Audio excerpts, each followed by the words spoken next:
Over the years, many tales have been told about locomotives and their railways. Stories ranging from the Big Four, British Railways, the Modernisation Plan, and even the Beeching Axe. As time goes on, they are told by generations both young and old. But my stories have never been told until now. For these are my steam railway stories.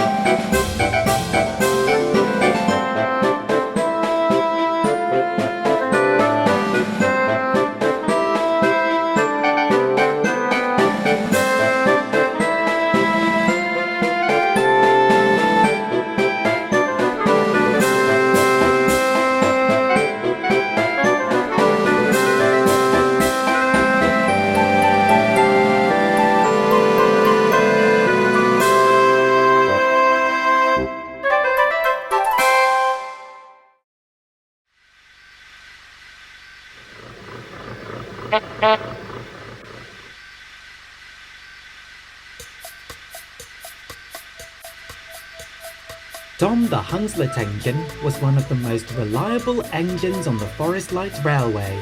He could handle any job with ease and had earned the reputation of being one of the kindest engines around.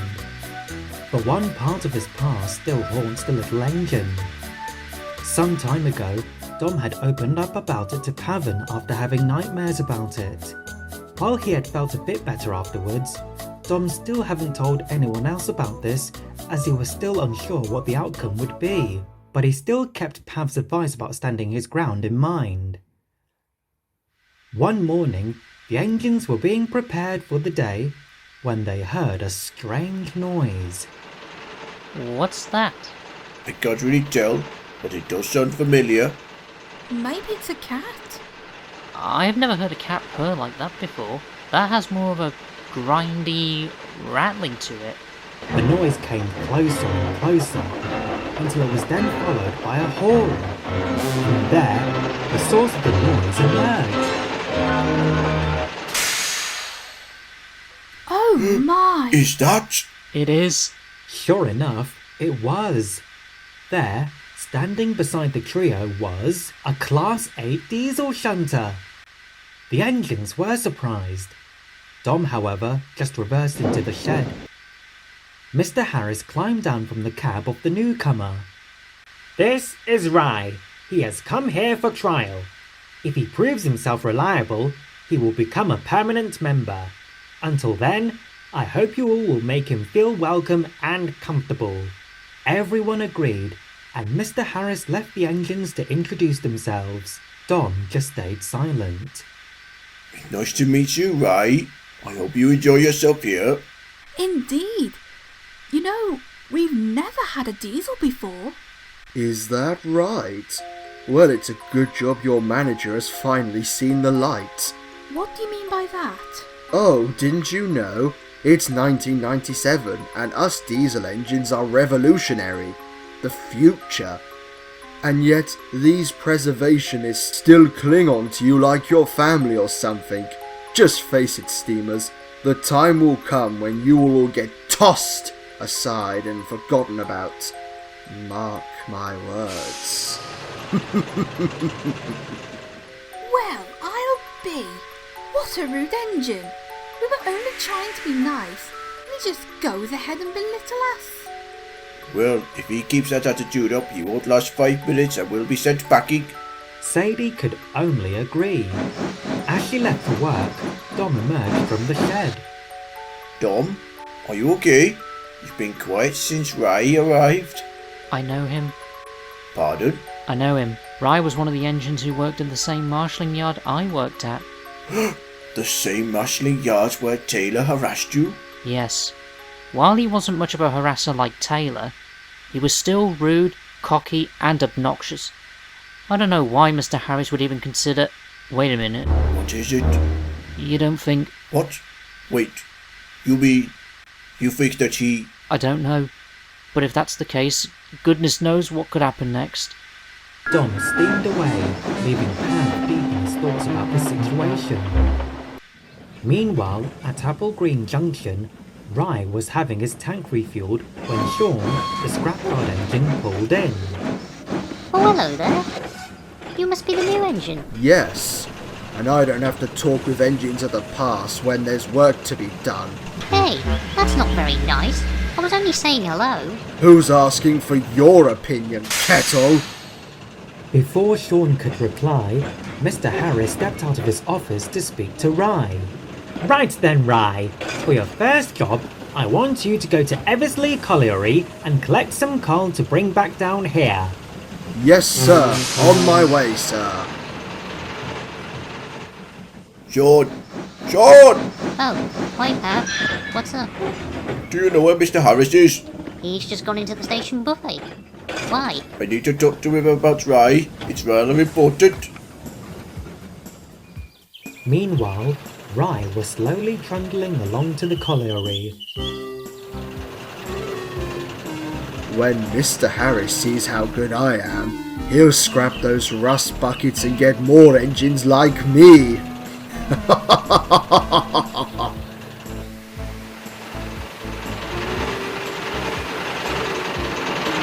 Oi! Watch out, you big red tomato!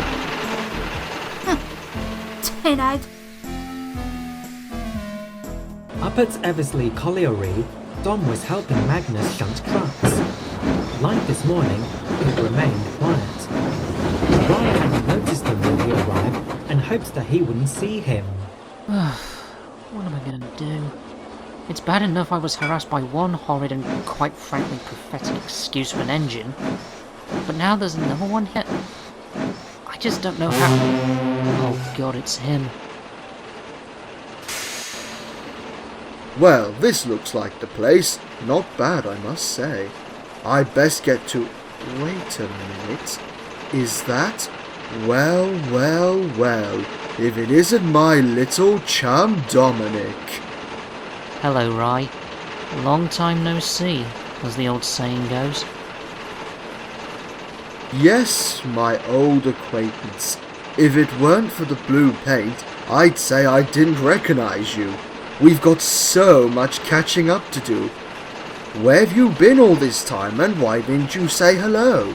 I've been here, far away from the likes of you. What's that supposed to mean?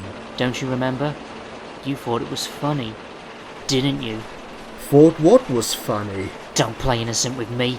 You know what I'm talking Oh, about. come off it, Dom. Was an immature twerp? Yes. Yes, you were. And still are. And if I didn't know any better, I'd say the real reason you're here is that you were actually sent here to find me. To find you? What are you talking about? I didn't even know you were here. Who do you think sent me? Oh, you should know. That harassing pervert Taylor. Taylor. Oh, yes, Taylor, yeah. The same Taylor who messed around with you. That was so entertaining. No, it wasn't. I didn't deserve to be treated like that. I didn't ask to be treated like that. And on top of it, Taylor was, and always will be, a pathetic excuse of an engine, and come to think of it, so are you. What? You come here to my railway and have the audacity to belittle my friends? Now look here. You don't deserve to be here. Mr. Harris doesn't take too kindly to rude engines. You're one to talk. You ran off from the yard and left me and everyone else to do all of the work. Sounds pretty selfish if you ask me. Now tell me, why did you leave Mantle & Co? You really think I'm gonna tell you? Maybe you should have thought about that before you went ahead and did what you did. You're treading a fine line, pal. Now I'm going to give you 10 seconds to tell me why you ran away. If you don't, I'll give you a right bashing. 10, 9, Dom didn't say a word. 8, He wasn't 7, going to tell a bully anything. 6, So he just 5, stood bravely still where he 4, was. 3. Come on, Dom, rack your brain. 2, 1. Right, you asked for it. Ah, wait, no!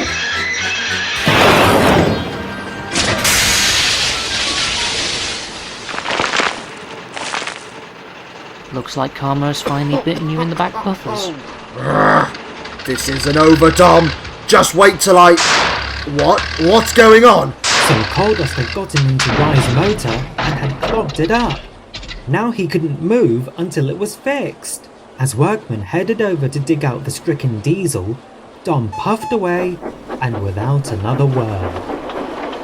Oh yes, just puff away like nothing happened, Dom. Just like you've always done. Well, when I said it's not over, I mean it's not over!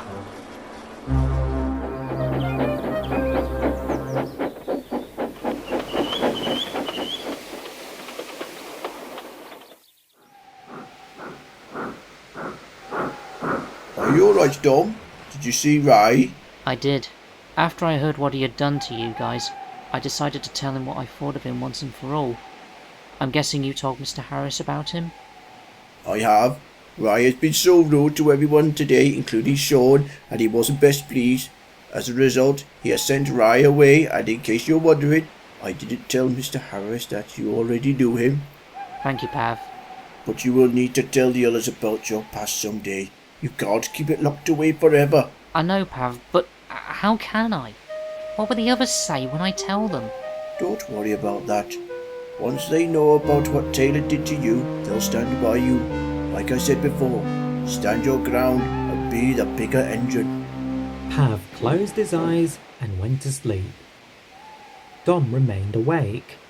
He knew Pav was right, but he was still unsure. What would the others think if he did tell them? Would they stick by his side, or would they think otherwise? He would get the answers, but that's another story.